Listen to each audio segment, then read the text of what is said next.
దాన్ని ఆపడానికి నువ్వు మిరాయిని చేరుకోవాలి. నువ్వు అనుకుంటున్న మనిషి అడ్రస్ నేను కాదు. ఈ దునియాలో ఏది నీది కాదు భయ్యా, అన్నీ అప్పే. ఈరోజు నీ దగ్గర, రేపు నా దగ్గర. తెలియకుండా చాలా మంది కోసం నిలబడ్డా. ఇప్పుడు నిన్ను నమ్మే వాళ్ళ కోసం నిలబడు. అసలు ఏం జరిగింది? నా కథ నక్షత్రం, నా ప్రస్తుతం ఊహాతీతం. 9 గ్రంథాలు వాడికి దొరికితే పవిత్ర గంగలో పారేది రక్తం.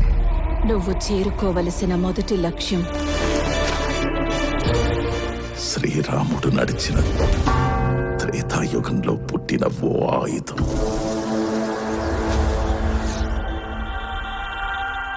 నేను చేయగలనని నన్ను చూడని లోకం నమ్మింది.